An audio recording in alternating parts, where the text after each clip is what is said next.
अरे जी जी बिल्कुल आएंगे, शादी में डैम श्योर आएंगे, पूरे खानदान को लेकर आएंगे, टेंशन नहीं टेंशन नहीं। जी जी बिल्कुल। शादी में जाऊंगा, मलाई कोफ्ता खाऊंगा, शाही पनीर खाऊंगा। एक बार देख तो लूं शादी के कार्ड में लिखा हुआ क्या क्या है। जी, भेज रहे हैं सादर निमंत्रण। अरे वाह, भेज रहे हैं सादर निमंत्रण तुम्हें सिर्फ बुलाने को। भेज रहे हैं सादर निमंत्रण तुम्हें सिर्फ बुलाने को। हे मानव के राजहंस, तुम आना जाना खाने को।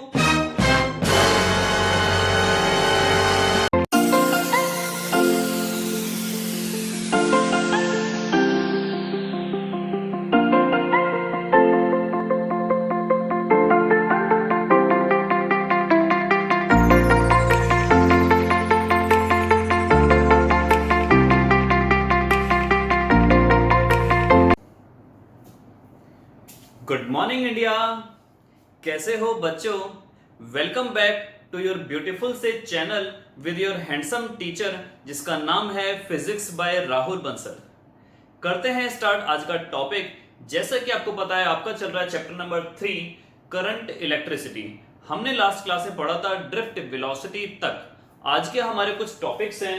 टॉपिक हमारा फर्स्ट रहेगा करंट को हम ड्राइव करेंगे in terms of drift velocity. Second topic रहेगा mobility of electrons. Third topic रहेगा ओम्स लॉ। फोर्थ रहेगा डेरिवेशन ऑफ ओम्स लॉ और फिफ्थ हमारे पास रहेगा रेजिस्टिविटी। इसका एक नाम और है, वो मैं क्लास में ही आपको डिस्कस करूंगा। तो आइए चलते हैं, करते हैं स्टार्ट फटाफट आपकी फिजिक्स के बारे में। उसके बाद हम करेंगे आपकी पावर प्ले सेशन के क्वेश्चंस के सॉल्यूशन। तो ध्यान से देखते रहिए, अटेंटिव रहिए। करते हैं स्टार्ट। फर्स्ट टॉपिक है बच्चों आपके पास current in terms of drift velocity. Current in terms of drift velocity. आपको आई को फाइंड आउट करना है वीडी यानी कि ड्रिफ्ट वेलोसिटी की फॉर्म में, ड्रिफ्ट वेलोसिटी की टर्म में। आइए देखते हैं बच्चों कैसे करेंगे हम स्टार्ट। सपोज कीजिए ये आपके पास एक कंडक्टर है, इसको आपने दे दिया एक पोटेंशियल, एक बैटरी से कनेक्ट कर दिया। क्या क्या चीजें हम इसके अंदर लेंगे बच्चों। सबसे पहले हम लेते हैं लेट एल, ये हो गई लेंथ ऑफ द कंडक्टर।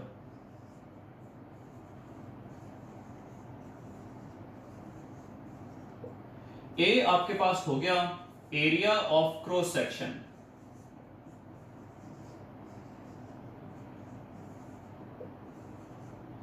अब अगर मैं यहां पर बात करूं कि मैंने 2 बच्चे 3 बच्चे मेरे पास हैं, बेसिकली मेरे पास नहीं, मेरे स्टूडेंट हैं, तो अगर मैं उन 2-3 बच्चों को अलग अलग तार दूं, पॉसिबिलिटी है तीनों को लोहे की दी, पॉसिबिलिटी है तीनों को अलग अलग मटेरियल की दी, या पॉसिबिलिटी है तीनों को सेम मटेरियल की दी लेकिन लेंथ अलग अलग है, एरिया अलग अलग है। तो हम सबको सेम भी दे सकते हैं, सबको अलग अलग भी दे सकते हैं। अगर सपोज करो मैंने सबको अलग अलग मटेरियल की और अलग अलग लंबाई चौड़ाई की दी, तो डेफिनेटली सबके अंदर क्या होंगे, नंबर ऑफ इलेक्ट्रॉन्स वेरी करेंगे अगर nature of the material different है।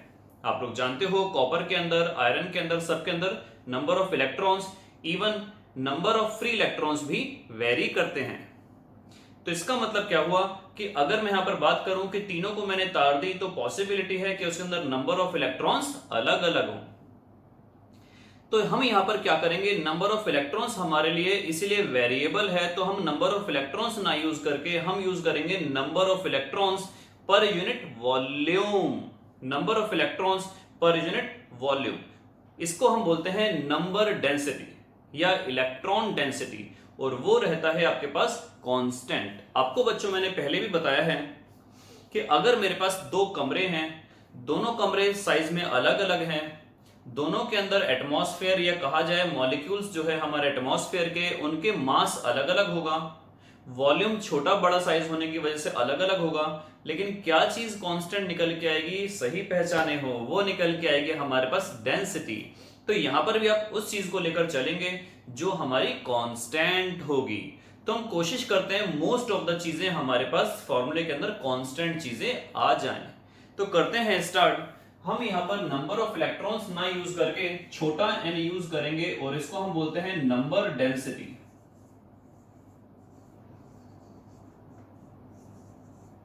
या ब्रैकेट में अगर मैं बोलूं तो number of electrons per unit volume, ये आपके पास आया number of electrons per unit volume. अगर मैं वीडी की बात करूं बच्चों तो ये आ जाएगी एवरेज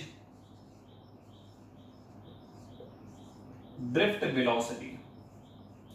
बहुत सिंपल डेरिवेशन है। अगर मैं बात करूं इस कंडक्टर का वॉल्यूम क्या होगा, आपको मैं पहले भी कई बार बता चुका हूं। वॉल्यूम का मतलब होता है, सिलेंडर की बात करें pi r square h, pi r square जो हो गया वो एरिया हो गया, एच का मतलब हो गया हाइट, तो एरिया इंटू हाइट मिल जाएगा आपको वॉल्यूम। उसी तरीके से अगर मैं बात करूं क्यूब की, तो क्यूब का वॉल्यूम होता है ए क्यूब। ए क्यूब में से ए स्क्वायर अलग कर दिया, ए अलग कर दिया, ए स्क्वायर हो गया एरिया और ए आपके पास हो गई हाइट। तो हमेशा ध्यान रखना, वैसे तो फिगर वाइज वॉल्यूम के अलग अलग फॉर्मूले होते हैं, लेकिन हमारे पास एक जनरल फॉर्मूला बन सकता है और वो क्या होता है बच्चों कि वॉल्यूम होता है हमारे पास एरिया इंटू हाइट। वॉल्यूम हमारे पास क्या होता है, एरिया इंटू हाइट। तो अगर मैं बात करूं यहां पर मेरे पास जो वॉल्यूम निकल के आएगा इसका एरिया माना ए और हाइट या फिर लेंथ मानी एल, तो वॉल्यूम आपको बच्चों मिला ए इंटू एल। जैसा कि हमने छोटे एन को क्या लिया था बच्चों, number of electrons per unit volume, तो छोटे वाला एन आपके पास क्या हो जाएगा, ये हो जाएगा नंबर ऑफ इलेक्ट्रॉन्स अपॉन में वॉल्यूम। अगर मैं इस वॉल्यूम की मल्टीप्लाई एन में कर दूं तो मुझे मिल जाएंगे नंबर ऑफ इलेक्ट्रॉन्स, और नंबर ऑफ इलेक्ट्रॉन्स की वैल्यू क्या निकल के आएगी, एन इंटू में वॉल्यूम। वॉल्यूम आपने क्या पढ़ा, ए इंटू में एल, तो एन ए एल, ये आपके पास मिला नंबर ऑफ इलेक्ट्रॉन्स। अब ये आपके पास मिले नंबर ऑफ इलेक्ट्रॉन, और आप जानते हो एक इलेक्ट्रॉन पर कितना चार्ज होता है, वो होता है 1.6 इंटू 10 की पावर माइनस 19। तो 1.6 इंटू 10 की पावर 19 लिखने के बजाय मैं उसको बोल देता हूं छोटे वाला ई, छोटे वाला ई। बात समझ में आई? तो यहां पर आपके पास आया चार्ज ऑन 1 इलेक्ट्रॉन। एक इलेक्ट्रॉन पर चार्ज हमने क्या मान लिया, ई। एक इलेक्ट्रॉन पर चार्ज माना ई। ऐसे समझो आप गए केले वाले के पास और उनसे बोला सेब दे दो। अरे बेवकूफो, सेब थोड़ी ना मांगोगे केले वाले से, आप केले वाले से केले ही मांगोगे। आपने उनसे बोला अंकल केले दे दो। 30 केले अगर आपने खरीदे और 4 रुपए पर केले के हिसाब से खरीदे तो 30 चौक 120, आप ऑब्वियसली 120 रुपए दोगे। तो यहां पर वही देखो, ये है आपके पास टोटल नंबर ऑफ इलेक्ट्रॉन्स, ये है चार्ज ऑन 1 इलेक्ट्रॉन। तो आपके पास टोटल चार्ज कितना आ जाएगा बच्चों, आपके पास टोटल चार्ज आ जाएगा, नंबर ऑफ इलेक्ट्रॉन्स को मल्टीप्लाई कर देंगे ई से, NaLe, ये आपके पास आ गया टोटल चार्ज। अब जब ये टोटल चार्ज आ गया, आपको निकालना है करंट। करंट का फॉर्मूला होता है टोटल चार्ज अपॉन में टोटल टाइम। तो टोटल चार्ज अपॉन में टोटल टाइम निकालते हैं, आइए देखते हैं कैसे।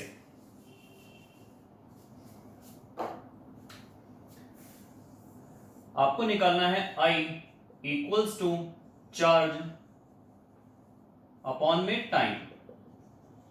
चार्ज कितना निकल के आया बच्चों, ये आया NaLe। अच्छा, टाइम का फॉर्मूला होता है डिस्टेंस अपॉन में स्पीड। टाइम का फॉर्मूला होता है डिस्टेंस अपॉन में स्पीड। आपके पास जो भी यहाँ पर कंडक्टर की फिगर बनी हुई थी, आप रिवाइंड करके वीडियो को फटाफट देख सकते हैं। तो उसमें क्या सिस्टम था कि टाइम अगर हम निकालेंगे तो टाइम किस चीज का निकालना है, टाइम निकालना है एक इलेक्ट्रॉन को यहां से लेकर यहां तक जाने में कितना टाइम लगा। टाइम का फॉर्मूला होता है डिस्टेंस अपॉन में स्पीड, और डिस्टेंस आपके पास कितना था, लेंथ ऑफ द कंडक्टर। तो आपने यहां पर लिया length of the conductor upon में स्पीड। बताओ स्पीड हम कौन सी लेंगे, सोचो भाई, स्पीड देखो कौन सी लेंगे। स्पीड है हमारे पास एवरेज स्पीड या फिर एवरेज वेलोसिटी। तो यहां पर हम लेंगे Vd। L से L कैंसिल हो गया, तो मेरे पास आया I इक्वल्स टू NeAVd। ये आपके पास निकल के आया क्या, current in terms of drift velocity. अगर इसको याद रखना चाहो तो बड़ा अच्छा एक वर्ड मैंने बनाया हुआ है, जो मेरे दोस्त का नाम भी था, उसका नाम था नावेद। तो अगर आप इसको ऐसे समझो कि I equals to Naved, Naved की स्पेलिंग आएगी NAVED। तो NAV, जो ये E है ये लगा दिया ऐसे और D लगा दिया आपने छोटा सा ऐसे। ये केवल समझने के लिए है, ये कोई प्रॉपर एक्रोनियम नहीं है, केवल समझने के लिए है, केवल मस्ती के लिए है। खैर आप यहाँ पर मस्ती करने नहीं आए हो, आप यहाँ पर पढ़ने आए हो। तो हमारे पास ये टॉपिक हुआ electric current in terms of drift velocity. Is it clear? NEAVD, ये है number of electrons per unit volume, ये है आपके पास फिक्स क्वांटिटी, जो तार होगी उसका एरिया, और ये आपके पास निकल गई ड्रिफ्ट वेलोसिटी। तो ये था हमारे पास बच्चों टॉपिक जिसका नाम था current in terms of drift velocity. Next topic start करते हैं जिसका नाम है mobility of electrons.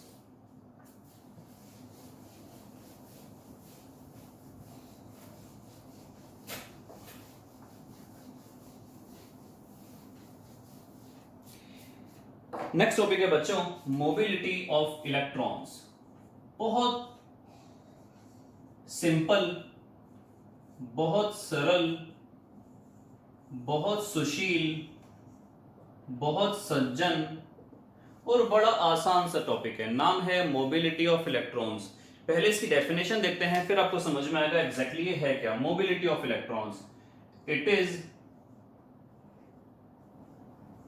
Defined as the ratio of drift velocity and electric field applied। ये आप लोगों को समझ में आता है ना कि E का मतलब क्या हुआ? E का मतलब हुआ electric field. Mobility of electron को हम दिखाते हैं डिनोटेड बाय म्यू, मियाऊ, मियाऊ नहीं म्यू। तो इसको हम डिनोट करते हैं म्यू से, और इसका फॉर्मूला क्या आ गया? ऊपर लगाएंगे ड्रिफ्ट वेलोसिटी, नीचे लगाएंगे इलेक्ट्रिक फील्ड। ड्रिफ्ट वेलोसिटी की यूनिट आई मीटर पर सेकंड, इलेक्ट्रिक फील्ड की आई न्यूटन पर कूलम्ब। तो ये बन जाएगा मीटर पर सेकंड और पर न्यूटन कूलम्ब। या तो ऐसे समझो, या फिर इसकी दूसरी यूनिट बन सकती है कि मीटर पर सेकंड, और इलेक्ट्रिक फील्ड की यूनिट थी वोल्ट पर मीटर भी।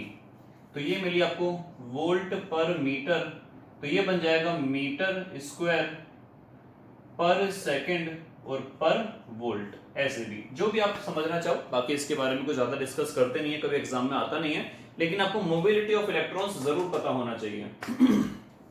तो फाइनली क्या हुआ बच्चों, मोबिलिटी ऑफ इलेक्ट्रॉन्स का मतलब क्या हुआ कि कितनी ड्रिफ्ट वेलोसिटी हुई अकॉर्डिंग टू कितनी इलेक्ट्रिक फील्ड आपने दी।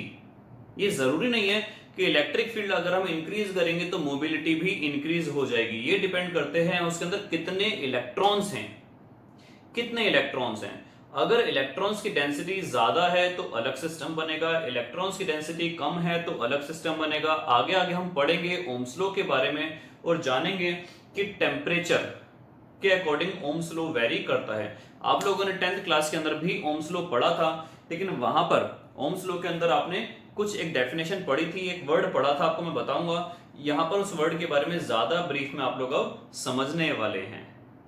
तो इसका मतलब क्या हुआ, मोबिलिटी होप करता हूं आपको समझ में आ गया होगा। बेसिकली मोबिलिटी का मतलब क्या हुआ, कितनी ड्रिफ्ट वेलोसिटी है अकॉर्डिंग टू कितनी इलेक्ट्रिक फील्ड। इलेक्ट्रिक फील्ड के बढ़ाने या घटाने से ड्रिफ्ट वेलोसिटी पर क्या असर पड़ने वाला है। नेक्स्ट टॉपिक आपके पास बच्चों आता है जिसका नाम है ओम्स लॉ। ओम्स लॉ, हरिओम्स लॉ, हरि नहीं केवल ओम्स लॉ। स्टार्ट करते हैं ओम्स लॉ के बारे में, जो बड़ा ही इंटरेस्टिंग टॉपिक है, और इससे के बाद हम एंट्री करने वाले हैं रेजिस्टेंसेस के अंदर। जैसे आप लोगों ने पढ़े थे कैपेसिटर्स सीरीज में, कैपेसिटर्स पैरेलल में, ऐसे ही अब आप पढ़ने जाएंगे रेजिस्टर्स सीरीज में और रेजिस्टर्स पैरेलल में। सर्किट्स करवाऊंगा आपको बहुत सारे सॉल्व, देखते रहिए। Physics bye Rahul Bansal. Description box में लास्ट क्लास में आपको मैंने एक पीडीएफ फाइल दी थी, एक पेज था जिसमें कुछ क्वेश्चंस थे, जिसके बिहाफ पर हमने अपनी सीरीज का नाम रखा है पावर प्ले सीरीज। आज भी आपको एक सीरीज के इस सीरीज के अंतर्गत एक पेपर दिया जाएगा जिसमें आगे होंगे 6 क्वेश्चंस, सॉल्व करेंगे, देखते हैं कैसे। चलिए स्टार्ट करते हैं। Ohm's law.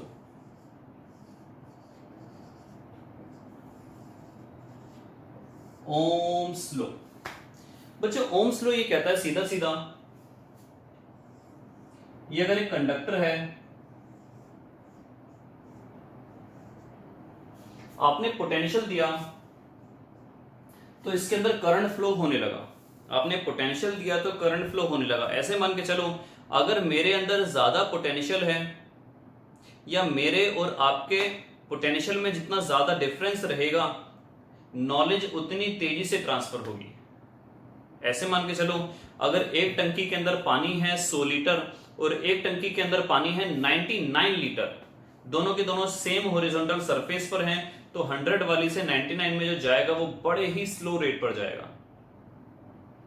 लेकिन अगर एक टंकी है 100 लीटर की और एक टंकी में पानी है केवल 1 लीटर, यानी कि डिफरेंस कितना हुआ 99 लीटर्स का, ऐसी कंडीशन में जो पानी का फ्लो का रेट होगा वो बहुत फास्ट होगा, वो बहुत फास्ट होगा। तो यहां पर भी वही है कि पोटेंशियल जैसे हम अप्लाई करेंगे, करंट फ्लो करना चालू करेगा। पोटेंशियल की वैल्यू हमने बढ़ा दी तो करंट की वैल्यू भी बढ़ जाएगी। तो इसको हम बोलते हैं ओम्स लॉ। बहुत सिंपल टॉपिक है। डेफिनेशन इसकी देख लेते हैं। ओम्स लॉ की क्या डेफिनेशन है? It states that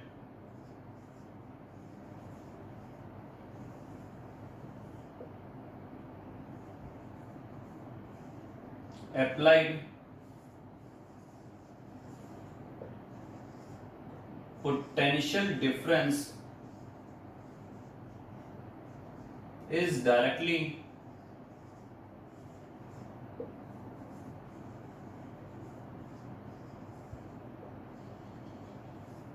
proportional to flowing current।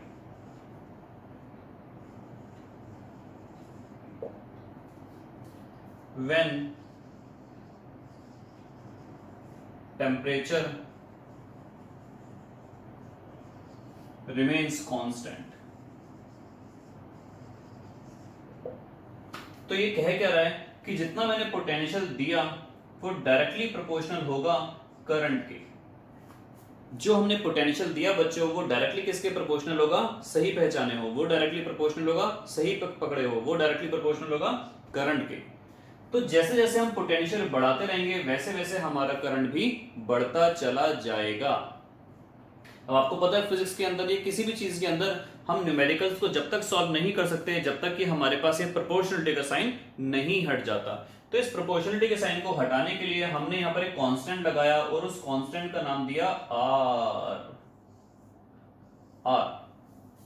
क्योंकि मेरा नाम भी किससे चालू होता है? ऑब्वियसली राहुल, आर से चालू होता है। मैंने कई बार मना करा है कि इतना प्लेजर, इतना मुझे क्रेडिट मत दिया करो, लेकिन नहीं, हर चीज में आर ही लगा देंगे। तो आर यहां पर नाम दिया, तो आर क्या नाम यहां पर क्या हुआ? रेजिस्टेंस। कांस्टेंट ऑफ प्रोपोर्शनलिटी इसको बोलते हैं, लेकिन आप इसको किस नाम से जानोगे? रेजिस्टेंस, प्रतिरोध, रुकावट। किसी भी कंडक्टर में अगर हम पोटेंशियल देंगे तो 100% करंट पास नहीं हो पाता या 100% एनर्जी पास नहीं हो पाती। आपने देखा होगा चार्जर से लेकर हीटर तक, टीवी से लेकर गीजर तक, एसी से लेकर स्त्री तक। अरे ये वो वाली स्त्री नहीं है कि स्त्री तुम कब जाओगी या तुम कब आओगी। स्त्री का मतलब हुआ प्रेस। स्त्री का मतलब क्या हुआ? कपड़े पे करने वाली प्रेस।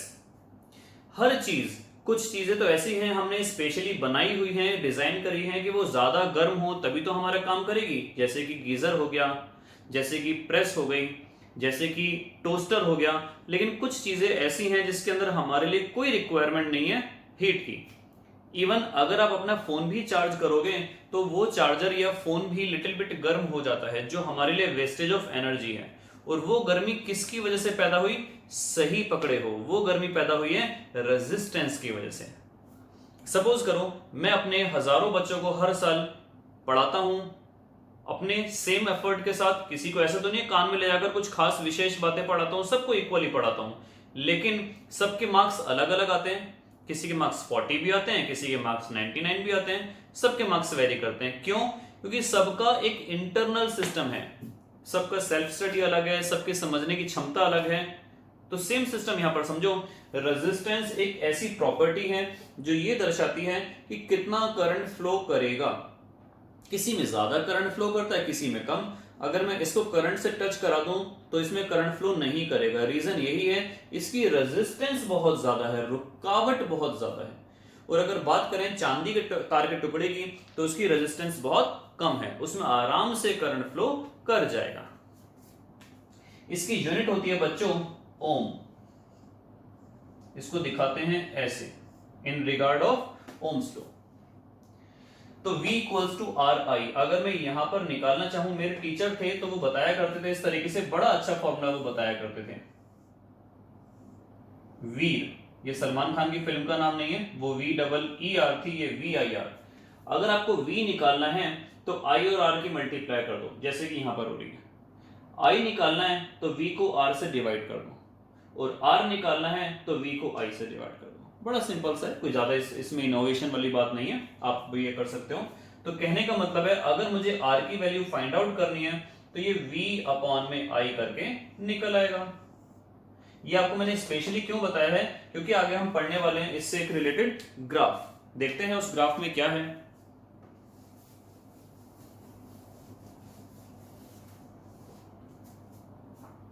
आइए देखते हैं बच्चों उस ग्राफ में क्या है। सपोज करो ये आपके पास ग्राफ हो गया, एक ग्राफ आपके पास ये हो गया।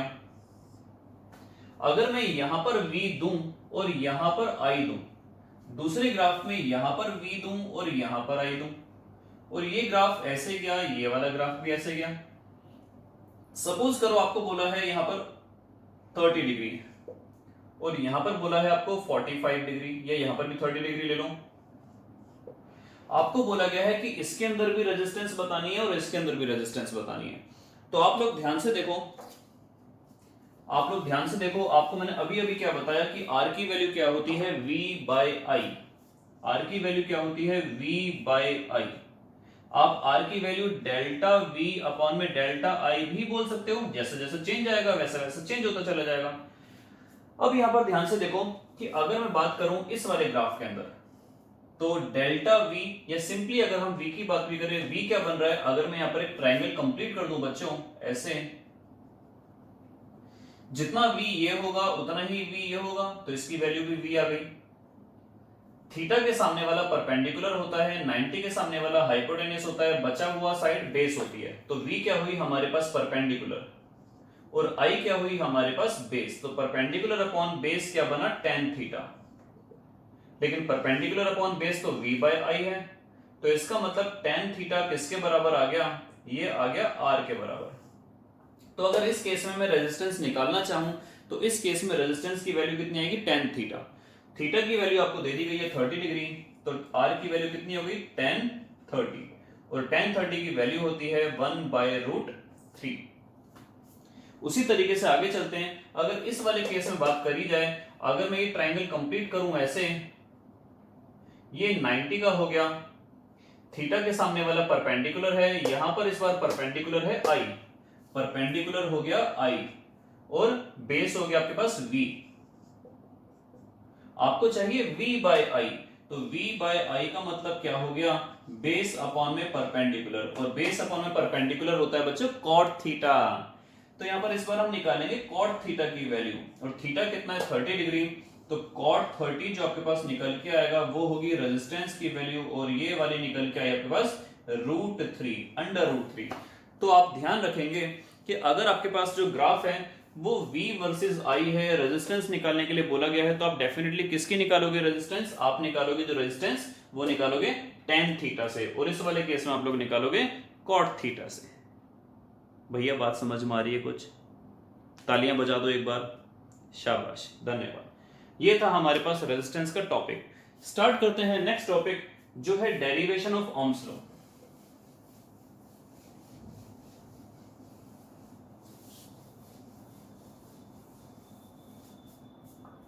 Derivation of Ohm's law. देखिए आपने ओम्स लॉ में भी क्या पढ़ा कि V is directly proportional to I। अब इसको एक बार हम प्रूव करने जा रहे हैं, बड़ा सिंपल सा टॉपिक है। देखिए आप बोलेंगे सर आपको तो सभी सिंपल लगते हैं, अरे आप जब इतने बढ़िया टीचर से पढ़ोगे तो आपको तो सभी सिंपल नजर आने लगेगा।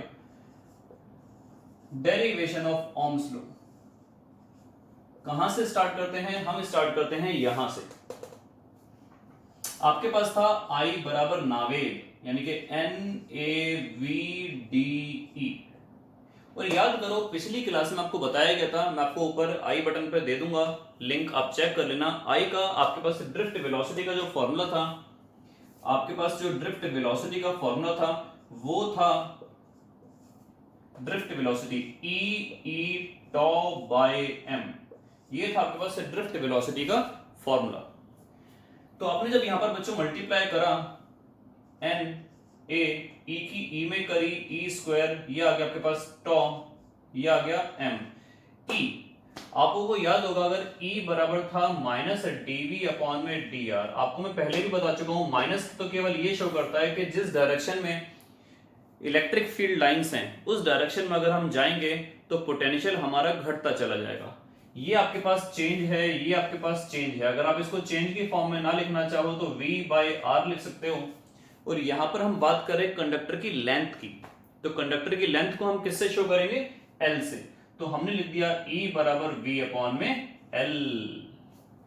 तो E की वैल्यू कितनी पुट कर दी? V अपॉन में L। बस V directly proportional to I आपको मिल गया। ये सारा का सारा कुछ ऐसा बन जाएगा।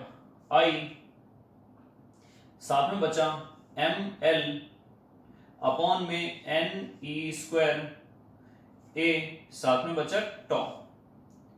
इस सारे का सारे वैल्यू को अगर मैं कांस्टेंट मान लूं, कैसे कांस्टेंट मानेंगे? क्यों कांस्टेंट मानेंगे? हमारा रात चल रहा है क्या ऐसे कांस्टेंट मान लेंगे? नहीं भैया। देखिए m क्या है? मास ऑफ वन इलेक्ट्रॉन जो कांस्टेंट है। l क्या है? उस तार का टुकड़ा जो आपके हाथ में मैंने दे दिया, वो तार का टुकड़ा चेंज होने वाला तो नहीं है जब तक कि आप उसको खाना जाओ, कांस्टेंट है। Number of electrons per unit volume constant है। E की वैल्यू कांस्टेंट है। क्रॉस सेक्शनल एरिया कांस्टेंट है। कांस्टेंट टेम्परेचर पर रिलैक्सेशन टाइम भी क्या होता है बच्चों? कांस्टेंट होता है। सारी की सारी चीजें कांस्टेंट हैं, तो इसको हम बोलेंगे V is directly proportional to I। साथ में लिख दो where R equals to ML upon में NE स्क्वायर A, साथ में टॉ, जो है आपके पास क्या? जी हां, वो है आपके पास रेजिस्टेंस। ये थी आपके पास derivation of ohms law. Last topic है आपका रेजिस्टिविटी। रेजिस्टिविटी को मैं ज्यादा डिस्क्राइब ना करते हुए नेक्स्ट क्लास के लिए इसको छोड़ रहा हूं। रेजिस्टिविटी केवल इतना बता रहा हूं, सपोज करो मैं हूं और मेरा भाई है, हमारे अंदर नंबर ऑफ बोन्स सेम है, हमारे अंदर डीएनए सेम है, हमारे अंदर बहुत सारी चीजें सेम है, पॉसिबिलिटी है हमारा ब्लड ग्रुप भी सेम हो, फिर भी हमारे अंदर कुछ वेरिएशन होंगे। पॉसिबिलिटी है मेरा और उसका कॉम्प्लेक्शन वेरी करे, मेरी और उसकी नॉलेज वेरी करे। उसी तरीके से बच्चों समझो, अगर मैंने दो तार के टुकड़े ले लिए, एक तार का टुकड़ा है कॉपर का, एक तार का टुकड़ा है आयरन का। दोनों तार के टुकड़ों की लंबाई सपोज करो मैंने ले ली 3-3 सेंटीमीटर। दोनों तार का क्रॉस सेक्शनल एरिया ले लिया मैंने 4 मिलीमीटर स्क्वायर। तो इसका मतलब एरिया सेम है, लेंथ सेम है, तो क्या रेजिस्टेंस भी सेम होगा? जी नहीं। उसी तरीके से समझो जैसे मैं और मेरा भाई, हमारा डीएनए, हमारा ब्लड ग्रुप, हमारा number of bones, everything is same, लेकिन हमारी जो नॉलेज होगी वो वेरी करेगी। पॉसिबिलिटी है मैं साइंस स्टूडेंट हूं और वो कॉमर्स स्टूडेंट हो। तो उसी तरीके से हम यहाँ पर बात कर रहे हैं कि अगर दो अलग अलग मटेरियल हैं, अगर दो सेम मटेरियल हैं तो उसमें वेरिएशन नहीं होगा, लेकिन अगर दो अलग अलग मटेरियल हैं तो उसके अंदर उसकी नेचर में वेरिएशन डेफिनेटली आएगा। और नेचर में क्या वेरिएशन आएगा बच्चों? कि एक की रेजिस्टेंस ज्यादा होगी और एक की रेजिस्टेंस कम होगी। उसी को हम बोलते हैं स्पेसिफिक रेजिस्टेंस, या फिर उसी को हम बोलते हैं रेजिस्टिविटी। डेफिनेशन करेंगे इसकी कल। Till then good bye. लेकिन रह जाएगा हमारा अभी होमवर्क। चलिए करते हैं स्टार्ट। आप तो याद दिलाओगे नहीं, हमारा रह गया अभी होमवर्क।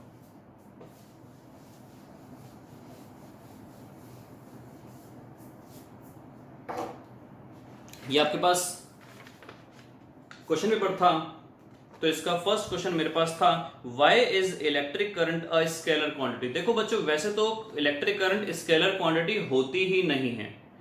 इसका रीजन ये है कि अगर बहुत सारी ऐसी चीज हैं हमारे फिजिक्स में जो स्केलर भी हैं और वही वेक्टर भी हैं, अगर ऐसी कोई फिजिकल क्वांटिटी है जो स्केलर और वेक्टर दोनों हैं, तो ना ही वो स्केलर में कंसीडर होती, ना ही वो वेक्टर में कंसीडर होती, बेसिकली वो टेंसर बन जाती है। फिर भी हम टेंसर बन जाने के बाद उसको स्केलर ही कंसीडर कर सकते हैं, क्योंकि वो वेक्टर सम को फॉलो नहीं करती है। एग्जांपल के तौर पर अगर मैं बात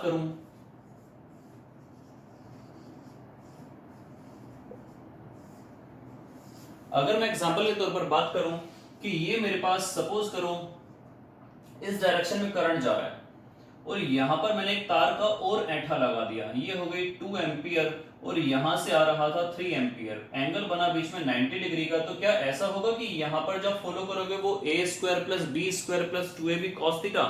याद करो आपके पास वेक्टर लॉ था, वेक्टर एडिशन के अकॉर्डिंग हम उसको ऐड करा करते थे a² + b² + 2ab cos theta के अकॉर्डिंग, लेकिन हम वैसे उसको ऐड नहीं करने वाले हैं। तो यहां पर आपके पास क्या सिस्टम बनेगा बच्चों? डायरेक्टली ऐड कर दो 5 एम्पियर, डायरेक्टली आप एल्जेब्राइकली आप उसको ऐड कर सकते हैं। तो इसीलिए हम इसको बोलते हैं स्केलर क्वांटिटी। आप चाहो तो आंसर लिख लो, मैं बोल रहा हूं मुंह से, ऑब्वियसली सब मुंह से ही बोलते हैं। Why is electric current a scalar quantity? Electric current scalar quantity क्यों है? आप सिर्फ आंसर लिखोगे, सीधे सीधे शब्दों में लिखोगे, because it follows algebraic law, या फिर ऐसे लिखो it does not follow vector law, या ऐसे लिखो it does not follow vector addition, कुछ भी आप लिख सकते हो। मींस ये वेक्टर एडिशन को फॉलो नहीं करता, इसकी वजह से हम इसको स्केलर क्वांटिटी कंसीडर करते हैं। Right the relation between drift velocity and potential applied. Drift velocity और पोटेंशियल अप्लाइड में क्या रिलेशन है? बहुत सिंपल है, अभी तो आप लोगों ने पढ़ा था कि आपने पढ़ा Vd equals to E tau by m। E की जगह हम लगा सकते हैं पोटेंशियल, तो ये बन जाएगा V/L, जिससे यहां पे बताया था मैंने आपको tau by m, ELm tau। अगर ये सारा का सारा कांस्टेंट मान लिया जाए तो ये डायरेक्टली प्रोपोर्शनल आ गया, बात हुई finish. When electrons, third question है आपके पास, when electrons drift in a metal from lower to higher potential। अगर मैं किसी कंडक्टर को ऐसे कनेक्ट कर दूं, ये पॉजिटिव है नेगेटिव, तो ऑब्वियसली ये हायर पोटेंशियल पर, ये लोअर पोटेंशियल पर। इलेक्ट्रॉन बहुत सारे पड़े होंगे, ये सारे के सारे कहां भागते हैं? पॉजिटिव पोटेंशियल की तरफ। आपको वही बोला गया है, when electron drift in a metal from lower to higher potential, does it mean that all the free electrons of the metal are moving in the same direction? क्या सभी इलेक्ट्रॉन मूव कर रहे हैं पॉजिटिव पोटेंशियल की तरफ? जी नहीं। Suppose करो कि मैं जा रहा हूं, कुछ इलेक्ट्रॉन जा रहे हैं उस तरफ थर्मल वाली वेलोसिटी से, अभी तक हमने मान लो पोटेंशियल नहीं लगाया, तो ये उस तरफ जा रहे हैं। किस वेलोसिटी से? ये जा रहे हैं मान लो 3 मीटर पर सेकंड की स्पीड से। अचानक मैंने पोटेंशियल लगा दिया और ये इस तरफ जाने लगे, कितनी स्पीड से? ये जाने लगे बच्चों 2 मीटर पर सेकंड की स्पीड से। तो इसकी वजह से 2 मीटर पर सेकंड इस डायरेक्शन में अप्लाई हुआ, लेकिन ये पहले से उस डायरेक्शन में जा रहे थे 3 मीटर पर सेकंड की स्पीड से, जिसकी वजह से इनकी वेलोसिटी अब भी उस तरफ ही रह गई, कितनी? 1 मीटर पर सेकंड। तो ऐसा नहीं है कि इसमें ऐसा होगा कि हाँ सारे इलेक्ट्रॉन्स एक ही डायरेक्शन में जा रहे हैं, लेकिन हाँ कुछ देर बाद जब उस 3 वाले पर उस डायरेक्शन में वेलोसिटी, तो गर्मी भी आ गई, एसी बंद हो गया हमारा, खैर कोई बात नहीं। अगर मैं बोलूं कि 3 की वजह से उस तरफ जा रही थी, अब इस पर फोर्स लगेगी तो 2 इस तरफ सरकना चालू हो जाएगा, तो धीरे धीरे धीरे धीरे धीरे धीरे धीरे धीरे वो घटना चालू हो जाएगी, और एक टाइम ऐसा आएगा जब वो रुक जाएगी, उसके बाद डेफिनेटली वो उसी डायरेक्शन में मूव होना चालू हो जाएगा। लेकिन जैसे ही हम पोटेंशियल अप्लाई करते हैं उस पल ऐसा नहीं होता कि सारे के सारे तुरंत मूव होना चालू हो जाए। नेक्स्ट क्वेश्चन है आपके पास, the electron drift speed is estimated to only a few millimetre per second. जो ड्रिफ्ट स्पीड आती है वो बहुत बहुत बहुत छोटी होती है। For currents in the range of few amperes, how then is current established almost the instant. ऐसा क्या होता है कि करंट तुरंत ही अप्लाई, बैटरी लगाते ही तुरंत ही करंट मूव होना चालू हो जाता है, ऐसा क्या होता है?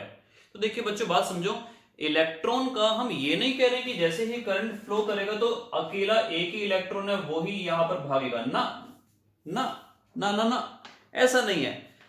देखिए बात समझे बेसिकली क्या है, इसमें बहुत सारे इलेक्ट्रॉन्स हैं, लाखों करोड़ों अरबों इलेक्ट्रॉन्स हैं इसके अंदर, 10 की पावर बहुत सारी है, 29 तक डेंसिटी होती है।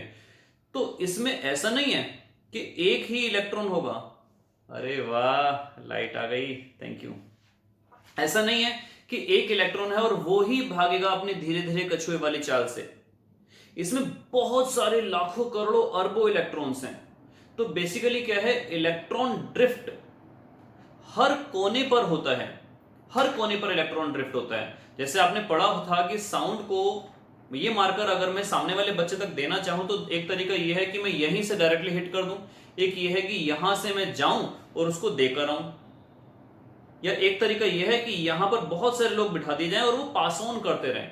सेम सिस्टम समझो कि इलेक्ट्रॉन्स में जो इफेक्ट होता है वो पास ऑन होता रहता है। एक इलेक्ट्रॉन ने अपना इफेक्ट अगले को दिया, अगले को दिया, अगले को दिया, पगले को दिया, अगले को दिया, पगले को दिया, सबको इलेक्ट्रॉन अपना इफेक्ट देता रहता है। और इस स्पीड से इलेक्ट्रॉन को खुद ट्रेवल नहीं करना पड़ता, बेसिकली उसको अपना इफेक्ट ट्रेवल कराना होता है। और इस तरीके से क्या होता है कि करंट इंस्टेंटली मूव कर जाता है। अगला क्वेश्चन है बच्चों आपके पास, the electron drift arises due to the force experienced by electrons in the electric field inside the conductor, but force should cause acceleration. Why then do the electrons acquire a steady average drift speed? जो ये average speed है हमारे पास, ये average speed steady है। Steady का मतलब हुआ constant है, लेकिन जब हमने पोटेंशियल लगाया तो एक कांस्टेंट फोर्स लगती जा रही है इलेक्ट्रॉन के ऊपर। इलेक्ट्रॉन पे जब एक कांस्टेंट फोर्स लगती जा रही है तो हम डेफिनेटली बोलेंगे कि उसमें एक एक्सेलरेशन क्रिएट होना चाहिए, लेकिन एक्सेलरेशन तो क्रिएट नहीं हो रही। एक्सेलरेशन क्रिएट नहीं हो रही ऐसा इसलिए होता है कि जब दो इलेक्ट्रॉन्स आपस में भिड़ते हैं तो ऐसा एज्यूम करते हैं कि उस समय उनकी final velocity at that moment कितनी हो गई, 0। और जब उस समय उनकी फाइनल वेलोसिटी 0 हो गई बच्चों, तो उस समय फिर वो एक नई शुरुआत करते हैं, फिर ये टकराएंगे, फिर फाइनल वेलोसिटी कितनी हो जाएगी, 0। फिर एक नई शुरुआत करते हैं, फिर टकराएंगे किसी न किसी से, फाइनल वेलोसिटी कितनी हो जाएगी, 0। फिर एक नई शुरुआत करते हैं। ऐसा करते करते इनकी एक कांस्टेंट वेलोसिटी ही अचीव कर पाते हैं। अगर ऐसा नहीं होता तो इनकी वेलोसिटी बढ़ते बढ़ते बढ़ते बढ़ते बढ़ते बढ़ते बढ़ते बढ़ते बढ़ते बढ़ते बढ़ते बढ़ते बहुत ज्यादा हो जाती। तो इसका मतलब क्या होता है, जब भी टकराते हैं इनकी फाइनल वेलोसिटी कितनी हो जाती है, 0। उसके बाद ये फिर इनिशिएट करते हैं। और लास्ट टॉपिक आपके पास है रिलैक्सेशन टाइम। तो रिलैक्सेशन टाइम की यहां पर मैं डेफिनेशन फटाफट लिख देता हूं।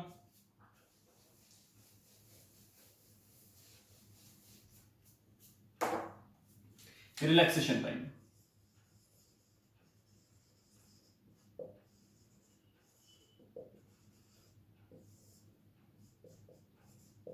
it is defined as the average time between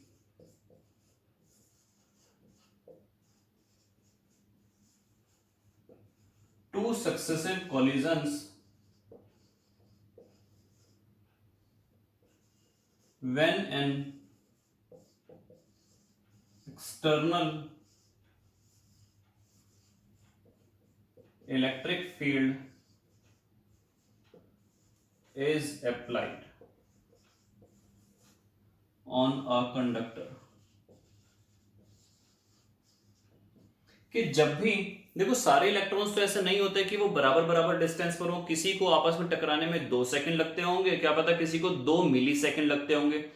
तो जिसको टकराने में, मान लो ये टकराया ए से, ये हमारे पास सपोज करो 3 मार्कर हैं, ये टकराया और टकराने के बाद जब ये अलग हो गए, अब ये वाला बंदा मूव करता जा रहा है करता जा रहा है, रास्ते में कोई नहीं आया कोई नहीं आया कोई नहीं आया, उसके बाद टकराया।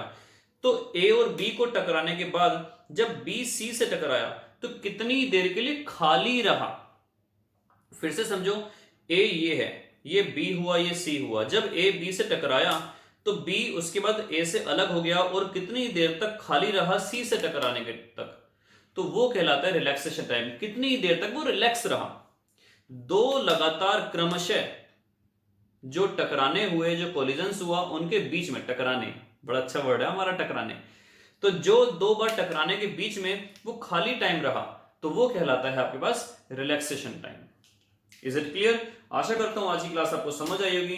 Till then good bye. एक इंफॉर्मेशन और देनी थी, आपके छोटे भाई बहन वगैरह जो भी हों उनसे भी सब्सक्राइब करवा दीजिएगा चैनल, क्योंकि कल से हम स्टार्ट करने वाले हैं क्लास 11th की वीडियो क्लासेस। तो क्लास 11th कल से स्टार्ट हो जाएगी। फर्स्ट चैप्टर हम कल ही स्टार्ट करके कल ही फिनिश कर देंगे। डेली 11th क्लास की भी वीडियोस आया करेंगी। 12th की ऐसा ना समझिए कि अगर मैं 11th की दूंगा तो 12th की नहीं दूंगा या TTS या MWF कर दूंगा। अभी तो हमारा यही प्लान है कि हम डेली देंगे 11th की और डेली ही देंगे 12th की। तो सब्सक्राइब करना ना भूलिए, लाइक करना ना भूलिए, शेयर करना ना भूलिए अगर पसंद आए तो। Till then, good bye, best of luck.